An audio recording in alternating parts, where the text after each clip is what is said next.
നമസ്കാരം. മുമ്പത്തെ ഒരു വീഡിയോയിൽ വിവിധ ക്ഷേമ പെൻഷനുകൾക്കുള്ള അപേക്ഷാ പ്രക്രിയകളെക്കുറിച്ച് വിശദീകരിച്ചിരുന്നു.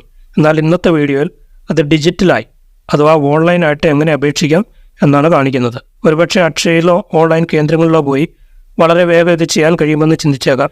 അതും ശരിയാണ്. എന്നാൽ ഇതെല്ലാം സൗകര്യത്തിനും കാര്യക്ഷമതയ്ക്കും വേണ്ടിയുള്ളതാണ്. വീട്ടിലിരുന്നുകൊണ്ട് തന്നെ ഈ അത്യാവശ്യ പെൻഷനുകൾക്കായി അപേക്ഷിക്കുന്നത് സമയം ലാഭിക്കുക മാത്രമല്ല അവിശ്വസനീയമാംവിധം എളുപ്പവുമാണ്. വീഡിയോയിലേക്ക് പോകുന്നതിന് മുമ്പ് നിങ്ങൾ ചാനൽ ഇതുവരെ സബ്സ്ക്രൈബ് ചെയ്തിട്ടില്ലെങ്കിൽ സബ്സ്ക്രൈബ് ചെയ്യുക. അടുത്തുള്ള ബെൽ ബട്ടൺ കൂടി പ്രസ് ചെയ്ത് ഓൾ എന്ന് സെലക്ട് ചെയ്യുക. അതുവഴി ഞാനിടുന്ന വീഡിയോകളുടെ നോട്ടിഫിക്കേഷൻ നിങ്ങൾക്ക് ലഭിക്കുന്നതാണ്. പെൻഷന് വേണ്ടി അപ്ലൈ ചെയ്യുന്നതിനായിട്ട് സേവനയുടെ വെബ്സൈറ്റിൽ നമ്മൾ ഒരു ഐഡിയും പാസ്വേഡും ക്രിയേറ്റ് ചെയ്യേണ്ടതുണ്ട്. അത് ചെയ്യുന്ന വിധം മുമ്പത്തെ വീഡിയോയിൽ കൊടുത്തിട്ടുണ്ട്. അതോടെ കണ്ടതിന് ശേഷം ഈ വീഡിയോ കാണുക. പെൻഷൻ അപ്ലൈ ചെയ്യുന്നതിനായിട്ട് ഗൂഗിൾ ക്രോം ഓപ്പൺ ചെയ്ത് സേവന പെൻഷൻ എന്ന് സെർച്ച് ചെയ്യുക. വെബ്സൈറ്റ് ഓപ്പണായി വരുമ്പോൾ നമ്മൾ ആപ്ലിക്കേഷൻ വയ്ക്കുന്നതിന് മുമ്പ് തന്നെ ആദ്യം നമ്മൾ പരിശോധിക്കേണ്ടത് അതിൻ്റെ മാനദണ്ഡങ്ങളാണ്. സേവനയുടെ വെബ്സൈറ്റിൽ നമ്മൾ അതിൻ്റെ ഓരോ സ്കീമുകൾ എടുക്കുമ്പോൾ അതിൻ്റെ മാനദണ്ഡങ്ങൾ കാണിക്കുന്നതാണ്. അതിൻ്റെ തൊട്ട് താഴെ തന്നെ ഓരോ സ്കീമിൽ ക്ലിക്ക് ചെയ്യുമ്പോൾ അതിൻ്റെ താഴെ മാനദണ്ഡങ്ങൾ കാണിക്കുന്നതാണ്. അതിൽ നമ്മളെല്ലാം കൃത്യമായി വായിച്ച് മനസ്സിലാക്കുക. അതിനുശേഷം മുകളിൽ ഇ ഫയലിംഗ് എന്നുള്ള ഓപ്ഷൻ ഉണ്ട്. ഇ ഫയലിംഗ് ക്ലിക്ക് ചെയ്യുമ്പോൾ നമ്മൾ മുമ്പ് കൊടുത്തിട്ടുള്ള ഐഡിയും പാസ്വേഡും ഉപയോഗിച്ച് അതിൽ എൻ്റർ ചെയ്യുക. എൻ്റർ ചെയ്യുമ്പോൾ സൈഡിലായിട്ട് ആപ്ലിക്കേഷൻ കാണും. അതിൻ്റെ അകത്തെ ക്ലിക്ക് ചെയ്യുമ്പോൾ ന്യൂ പെൻഷൻ എന്നുള്ളത് കാണും. അകത്തെ ക്ലിക്ക് ചെയ്യുക. ആദ്യം നമ്മുടെ ജില്ല സെലക്ട് ചെയ്യുക. അതിനുശേഷം നമ്മുടെ പ്രാദേശിക സർക്കാർ തരം, അതായത് പഞ്ചായത്താണോ മുനിസിപ്പാലിറ്റി ആണോ കോർപ്പറേഷനാണോ എന്നുള്ളത് സെലക്ട് ചെയ്യുക. അതിനുശേഷം നമ്മുടെ പഞ്ചായത്ത് ഉൾപ്പെടുന്ന സ്ഥലം ഏതാണോ ആ സ്ഥലം സെലക്ട് ചെയ്തെടുക്കുക. അവിടെ ലിസ്റ്റുകൾ കൊടുത്തിട്ടുണ്ട്, അത് നോക്കി സെലക്ട് ചെയ്തെടുക്കുക. അതിനുശേഷം പെൻഷൻ തരം എന്നുള്ളിടത്ത് പെൻഷൻ്റെ സ്കീമുകൾ അവിടെ കാണിക്കുന്നതാണ്.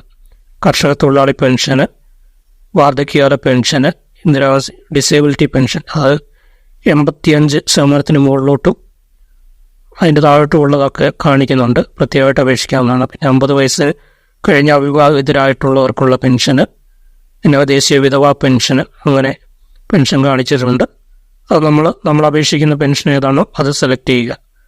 അതിനുശേഷം നെക്സ്റ്റ് എന്നുള്ള ഓപ്ഷനിൽ ക്ലിക്ക് ചെയ്യുക. ഇപ്പോൾ വരുന്ന ബോക്സിൽ നമ്മളുടെ ആധാർ നമ്പർ എൻ്റർ ചെയ്ത് കൊടുക്കുക. അതിന് തൊട്ട് താഴെ കൊടുത്തിട്ടുള്ള പ്രത്യേക നോട്ടുകളൊക്കെ നമ്മൾ വായിച്ച് മനസ്സിലാക്കുക.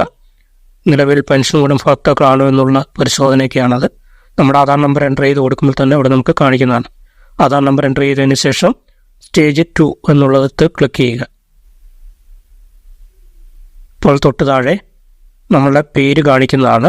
അതിനുശേഷം നമ്മളൊരു ഒതൻറ്റിക്കേഷൻ അവിടെ കൊടുക്കേണ്ടതാണ്. അതിന് താഴെ ആധാർ അടിസ്ഥാനമാക്കിയുള്ള ഒതൻറ്റിക്കേഷന് വേണ്ടി ഞാൻ നൽകിയ എൻ്റെ സ്വകാര്യ വിവരങ്ങളുടെ രഹസ്യ സ്വഭാവം സുരക്ഷിക്കുന്നതാണ്. അത് ടിക്ക് ചെയ്ത് കൊടുക്കുകയാണ്. അതിനുശേഷം ഒതൻറ്റിക്കേറ്റ് എന്നുള്ളിടത്ത് ക്ലിക്ക് ചെയ്താൽ ആധാർ ഒതൻറ്റിക്കേഷൻ സക്സസ്ഫുൾ എന്നുള്ളൊരു ബോക്സ് കാണിക്കുന്നതാണ്. അതിനുശേഷം താഴെ കൊടുത്തിരിക്കുന്ന ഡീറ്റെയിൽസ് എല്ലാം നമ്മൾ പൂരിപ്പിച്ച് കൊടുക്കുക.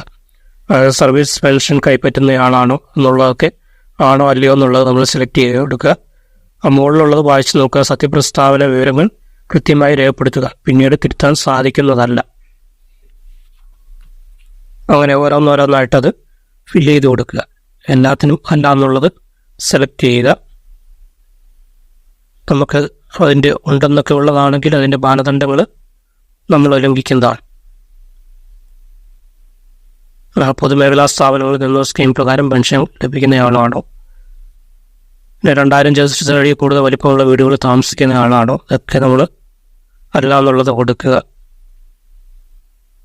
പുനർവിവാഹിതരാണോ, അത് നമുക്ക് ബാധകമാണെങ്കിൽ മാത്രം കൊടുത്താൽ മതി. പിന്നെ നമ്മുടെ വിഭാഗം, പട്ടികജാതി വിഭാഗമാണോ പൊതുവിഭാഗമാണോ അങ്ങനെയുള്ളത് സെലക്ട് ചെയ്ത് കൊടുക്കുക. അതിനുശേഷം നമ്മുടെ കുടുംബസ്വത്തിൻ്റെ എത്ര സെൻറ്റ് സ്ഥലമുണ്ട്, ഏക്കർ സ്ഥലമുണ്ട് എന്നുള്ളതൊക്കെ സെലക്ട് ചെയ്ത് കൊടുക്കുക. അതിനുശേഷം താഴെ EPF പെൻഷൻ തുക കൈപ്പറ്റുന്ന ആളാണോ ഇല്ല എന്നുള്ളത് ചോദിച്ചിട്ടുണ്ട്. അത് നെക്സ്റ്റ് ആൻഡ് സേവ് കൊടുക്കുക, ഇല്ലെങ്കിൽ സേവ് കൊടുക്കുക. അടുത്ത ഭാഗത്ത് പെൻഷൻ വിവരങ്ങൾ ഫോം 1 എന്നുള്ളിടത്ത് നമ്മുടെ ആധാർ നമ്പരും അപേക്ഷാ തീയതിയൊക്കെ ഓട്ടോമാറ്റിക്കായിട്ട് കാണിക്കുന്നതാണ്. അടുത്ത സ്ത്രീ പുരുഷൻ എന്നുള്ളത് ഏതാണ് അത് സെലക്ട് ചെയ്യുക. ഇംഗ്ലീഷിൽ പേരുകളൊക്കെ ഓട്ടോമാറ്റിക്കായിട്ട് വന്നിട്ട് നമ്മുടെ ഗാർഡിയൻ്റെ പേരുകൾ നമ്മൾ ടൈപ്പ് ചെയ്ത് കൊടുക്കുക. അതിനുശേഷം തൊട്ട് താഴെ വയസ്സ് കൊടുക്കുക. ജനനത്തീയതി സെലക്ട് ചെയ്യുക. നമ്മുടെ വാർഡ് നമ്പർ ഏതാണോ അതും എൻ്റർ ചെയ്ത് കൊടുക്കുക. വാർഡിൻ്റെ പേര് ഏതാണോ അതും സെലക്ട് ചെയ്ത് കൊടുക്കുക. അത് ക്ലിക്ക് ചെയ്യുമ്പോൾ തന്നെ ഓട്ടോമാറ്റിക്കായിട്ട് വാർഡിൻ്റെ പേരൊക്കെ കാണിക്കുന്നതാണ്. അതും നമ്മൾ സെലക്ട് ചെയ്ത് കൊടുക്കുക. തൊട്ട് താഴെ മേൽവിലാസം ഇംഗ്ലീഷിൽ നിന്നുള്ളിടത്ത് അതും ടൈപ്പ് ചെയ്ത് കൊടുക്കുക. അത് ഇംഗ്ലീഷിൽ ടൈപ്പ് ചെയ്ത് കൊടുക്കുക. തൊട്ടിപ്പുറത്ത് തന്നെ മലയാളത്തിലും കൊടുക്കേണ്ടതുണ്ട്. റൈറ്റ് സൈഡിൽ മലയാളത്തിൽ കൊടുക്കേണ്ട. അവിടെ പ്രത്യേകം നോട്ടിഫൈ ചെയ്ത് കാണിച്ചിട്ടുണ്ട്. പേര് മലയാളത്തിൽ നിന്നൊക്കെ കാണിച്ചിട്ടുണ്ട്. തൊട്ട് താഴെ പിൻകോഡ് സെലക്ട് ചെയ്യുക. അതിനുശേഷം നമ്മുടെ പോസ്റ്റ് ഓഫീസ് ഏതാണോ അതും സെലക്ട് ചെയ്ത് കൊടുക്കുക. അപ്പുറത്ത് പേര് മലയാളത്തിൽ എൻ്റർ ചെയ്ത് കൊടുക്കുക. നമ്മുടെ വീട്ടുപേരുകൾ മലയാളത്തിൽ കൊടുക്കുക. അതിനുശേഷം താഴെ മൊബൈൽ നമ്പർ കൂടെ എൻ്റർ ചെയ്ത് കൊടുക്കുക. ബാക്കി ഭാഗങ്ങളൊക്കെ ഓട്ടോമാറ്റിക്കായിട്ട് അവിടെ വന്നിട്ടുണ്ട്. നമ്മൾ മലയാളത്തിൽ കൊടുക്കേണ്ടത് കൃത്യമായിട്ട് തന്നെ സ്പെല്ലിംഗ് ഒന്നും തെറ്റാതെ കറക്റ്റായിട്ട് എൻ്റർ ചെയ്ത് കൊടുക്കുക. അതിനുശേഷം സേവ് ആൻഡ് നെക്സ്റ്റ് ക്ലിക്ക് ചെയ്യുമ്പോൾ ഇപ്പോൾ നമ്മുടെ ബാങ്ക് ഡീറ്റെയിൽസ് ആണ് ചോദിച്ചിരിക്കുന്നത്. ഇവിടെ നമുക്ക് ഏത് രീതിയിലാണ്, ബാങ്ക് വഴിയാണോ, മണി ഓർഡർ വഴിയാണോ, കോപ്പറേറ്റ് ബാങ്ക് വഴിയൊക്കെയാണോ വേണ്ടതെന്നുള്ളത് സെലക്ട് ചെയ്യുക. ബാങ്ക് വഴി വേണ്ടവ ബാങ്ക് സെലക്ട് ചെയ്യുക. തൊട്ടടുത്ത് തന്നെ അതിൻ്റെ IFSC കോഡ് സെലക്ട് ചെയ്ത് കൊടുക്കുക. നമ്മുടെ അഡ്രസ്സ് ബാങ്ക് ബുക്കിലൊക്കെ IFSC കോഡ് കാണാവുന്നതാണ്. അത് ടൈപ്പ് ചെയ്ത് കൊടുക്കുക. അതിനുശേഷം ഏത് ബാങ്കാണോ ആ ബാങ്ക് സെലക്ട് ചെയ്ത് കൊടുക്കുക. അതിനുശേഷം ബ്രാഞ്ചിൻ്റെ പേര് ടൈപ്പ് ചെയ്ത് കൊടുക്കുക. ഏത് സ്ഥലത്തെ ബാങ്കാണോ ആ സ്ഥലപ്പേര് ടൈപ്പ് ചെയ്ത് കൊടുക്കുക. അതിനുശേഷം താഴെ അക്കൗണ്ട് നമ്പർ ടൈപ്പ് ചെയ്ത് കൊടുക്കുക. കറക്റ്റായിട്ട് തന്നെ അക്ഷരങ്ങളൊന്നും തെറ്റാതെ അടിച്ചു കൊടുക്കുക. അതിനുശേഷം electoral card number, ration card നമ്പറൊക്കെ കറക്റ്റായിട്ട് എൻ്റർ ചെയ്ത് കൊടുത്തതിന് ശേഷം സേവ് ആൻഡ് നെക്സ്റ്റ് കൊടുക്കുക. ഇപ്പോൾ വീണ്ടും ഒരു പേജ് ഓപ്പണായി വരുന്നുണ്ട്. ഇവിടെ നമ്മുടെ കേരളത്തിൽ എത്ര കാലമായി സ്ഥിരമായിട്ട് താമസിക്കുന്നു എന്നുള്ളത് ടൈപ്പ് ചെയ്ത് കൊടുക്കുക. അതായത് നമ്മുടെ വയസ്സ് അവിടെ എൻ്റർ ചെയ്ത് കൊടുത്താൽ മതിയാവും. അതിനുശേഷം താഴെ നമ്മുടെ കാർഡ്, റേഷൻ കാർഡ് ഏത് ലിസ്റ്റിൽ പെട്ടതാണ്, APL ആണോ BPL ആണോ എന്നുള്ളതൊക്കെ സെലക്ട് ചെയ്ത് കൊടുക്കുക. BPL ആണെങ്കിൽ അത് എന്നുള്ളത് കൊടുക്കുക. തൊട്ട് താഴെ പ്രായം തെളിയിക്കുന്ന രേഖ നമ്മൾ ഏതാണ് കൊടുക്കുന്നത് അത് കൊടുക്കുക. സ്കൂൾ രേഖയാണെങ്കിൽ അത് സെലക്ട് ചെയ്ത് കൊടുക്കുക. അതിനുശേഷം സൈഡിൽ നമ്മൾ വരുമാനം കാണിക്കുക. താഴെ നമുക്ക് ലഭിച്ചിട്ടുള്ള വരുമാന സർട്ടിഫിക്കറ്റിലെ വരുമാനം അവിടെ എൻ്റർ ചെയ്ത് കൊടുക്കുക. വരുമാന സർട്ടിഫിക്കറ്റ് കിട്ടിയിട്ടുണ്ടെങ്കിൽ നമ്മൾ അതിൻ്റെ തൊട്ടിപ്പുറത്തെ ബോക്സിലൊരു ടിക്ക് മാർക്ക് ഇട്ട് കൊടുക്കുക. അപ്പോൾ താഴെ നമുക്ക് ഏത് വില്ലേജിൽ നിന്നാണോ വരുമാന സർട്ടിഫിക്കറ്റ് കിട്ടിയത് ആ വില്ലേജ് ഏതാണെന്ന് സെലക്ട് ചെയ്ത് കൊടുക്കുക. അവിടെ ലിസ്റ്റുകൾ കാണിക്കുന്നതാണ്. ആ ലിസ്റ്റിൽ നിന്ന് വില്ലേജ് സെലക്ട് ചെയ്യുക. അതിനുശേഷം വരുമാന സർട്ടിഫിക്കറ്റ് നമ്പർ, നമ്മുടെ സർട്ടിഫിക്കറ്റിലെ നമ്പർ എൻ്റർ ചെയ്ത് കൊടുക്കുക. തൊട്ടടുത്ത് തന്നെ അത് നമുക്ക് എന്നാണ് കിട്ടിയതെന്നുള്ള ഡേറ്റും കൂടെ സെലക്ട് ചെയ്ത് സേവ് ആൻഡ് നെക്സ്റ്റ് കൊടുക്കുക. ഇനിയിപ്പോൾ നമ്മൾ നമ്മുടെ ഡീറ്റെയിൽസ്, അതായത് നമ്മുടെ സർട്ടിഫിക്കറ്റുകളൊക്കെ അപ്ലോഡ് ചെയ്ത് കൊടുക്കേണ്ട ഭാഗമാണ് ഈ വന്നിരിക്കുന്നത്. നമ്മുടെ ഫോട്ടോയും നമ്മുടെ വരുമാന സർട്ടിഫിക്കറ്റ്, അതായത് മാനദണ്ഡങ്ങൾ പറഞ്ഞിരിക്കുന്ന ആ സർട്ടിഫിക്കറ്റുകളെല്ലാം നമ്മളിവിടെ അപ്ലോഡ് ചെയ്ത് കൊടുക്കേണ്ടതാണ്. നമ്മൾ താഴോട്ട് വരുമ്പോൾ ഇതിൻ്റെ ഒരു ഫോർമാറ്റുകളൊക്കെ പറഞ്ഞിട്ടുണ്ട്. PDF ഫോർമാറ്റ് ആയിരിക്കണം. ഫോട്ടോയുടെ സൈസൊക്കെ പറഞ്ഞിട്ടുണ്ട്. അതെല്ലാം പാലിച്ചുകൊണ്ട് നമ്മൾ അപ്ലോഡ് ചെയ്യാൻ.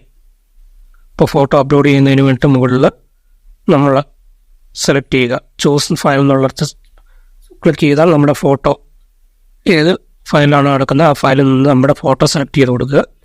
അതിനുശേഷം നമ്മുടെ സർട്ടിഫിക്കറ്റുകൾ ഓരോന്നായിട്ട് സെലക്ട് ചെയ്ത് കൊടുക്കുക. അവിടെ അപ്ലോഡ് ഫയൽ എന്നുള്ളിടത്ത് ക്ലിക്ക് ചെയ്താൽ നമ്മുടെ ഫയൽ കിടക്കുന്ന ഭാഗം ചോദിക്കുക. അവിടെ എവിടെയാണ് നമ്മൾ സർട്ടിഫിക്കറ്റ് കിടക്കുന്നത് അത് സെലക്ട് ചെയ്ത് കൊടുക്കുക. അപ്ലോഡ് ആൻഡ് സേവ് എന്ന് കൊടുത്തു കഴിഞ്ഞാൽ നമ്മൾ അപ്ലോഡ് ചെയ്യുന്ന ഫയൽ സേവ് ആയെന്ന് കാണിക്കുന്നതാണ്. അതുപോലെ തന്നെ തൊട്ടടുത്ത ഓരോരോ ഫോമുകളുള്ള സർട്ടിഫിക്കറ്റുകൾ നമ്മൾ അപ്ലോഡ് ചെയ്ത് കൊടുക്കുക. Ration card, Aadhaar card, bank passbook, electoral card, അങ്ങനെയുള്ള കാര്യങ്ങളെല്ലാം അപ്ലോഡ് ചെയ്യുക. അതിനുശേഷം താഴെ വെരിഫിക്കേഷൻ റിപ്പോർട്ട് എന്നുള്ളിടത്ത് ക്ലിക്ക് ചെയ്ത് കഴിഞ്ഞാൽ നമ്മളിപ്പോൾ ഈ ഫോമിൽ സബ്മിറ്റ് ചെയ്ത എല്ലാ ഡീറ്റെയിൽസിൻ്റെയും ഒരു പ്രിൻ്റ് ഔട്ട് ഫോം ലഭിക്കുന്നതാണ്. നമ്മുടെ ഫോട്ടോ സഹിതം അതിൽ വരുന്നതാണ്. നമ്മൾ എൻ്റർ ചെയ്ത് കൊടുത്തിട്ടുള്ള കാര്യങ്ങളെല്ലാം അതിൽ കാണിക്കുന്നതാണ്. അതെല്ലാം വായിച്ച് കൃത്യമായിട്ട് മനസ്സിലാക്കി ഏതിലേലും തെറ്റുകളോ മിസ്റ്റേക്കുകളോ ഉണ്ടോ എന്നുള്ളത് ചെക്ക് ചെയ്യുക. അപ്പോൾ നമ്മൾ കൊടുത്തിരിക്കുന്ന ഭാഗങ്ങളെല്ലാം ഓരോ കൃത്യമായിട്ട് വായിച്ച് മനസ്സിലാക്കാം. നമ്മളിപ്പോൾ അക്ഷയയിലൊക്കെ പോയി ഇത് ചെയ്യുകയാണെങ്കിൽ ഇതിൻ്റെ ഒരു പ്രിൻ്റ് ഔട്ട് ഫോം നമുക്ക് തരും. ഇതുകൊണ്ടേ നമ്മൾ പഞ്ചായത്തിൽ ഹാജരാക്കേണ്ടതാണ്. എല്ലാം കറക്റ്റാണെങ്കിൽ സബ്മിറ്റ് കൊടുത്തു കഴിഞ്ഞാൽ നമ്മുടെ ഫോം സബ്മിറ്റ് ആവുന്നതാണ്. ഇനി നമുക്കിതിൻ്റെ സ്റ്റാറ്റസ് ചെക്ക് ചെയ്യണമെങ്കിൽ സൈഡിൽ ഇൻബോക്സ് എന്നുള്ള ഒരു ഭാഗമാണ്. അവിടെ ക്ലിക്ക് ചെയ്ത് കഴിഞ്ഞാൽ അപേക്ഷ കൊടുത്തിട്ടുള്ളവരുടെ ഡീറ്റെയിൽസ് ഒക്കെ അവിടെ കാണിക്കുന്നതാണ്. താഴെ നമ്മുടെ പേര് നോക്കിക്കഴിഞ്ഞാൽ അതിൻ്റെ നേരെ എൻട്രി പൂർത്തിയാക്കി എന്നുള്ളത് കാണിക്കുന്നതാണ്. അപ്രൂവൽ ആയി കഴിയുമ്പോൾ മുകളിൽ കാണിച്ചിരിക്കുന്ന പോലെ അപേക്ഷ അംഗീകരിച്ചു എന്നുള്ളത് കാണിക്കുന്നതാണ്. ഇത്രയുമാണ് പെൻഷന് വേണ്ടി അപേക്ഷിക്കുന്നതിനുള്ള ഡിജിറ്റൽ ഫോർമാറ്റ്. ഈ വിലപ്പെട്ട വിവരങ്ങൾ ഉപയോഗിച്ച് നിങ്ങളുടെ വീട്ടിലുള്ളവരെയോ സുഹൃത്തുക്കളെയൊക്കെ സഹായിക്കുക. വീഡിയോ നിങ്ങൾക്ക് സഹായകരമാണെന്ന് തോന്നിയാൽ ഒരു ലൈക്ക് കൂടി തരിക. കൂടുതൽ വിജ്ഞാനപ്രദമായ വീഡിയോകൾക്കായി ചാനൽ സബ്സ്ക്രൈബ് ചെയ്യുക.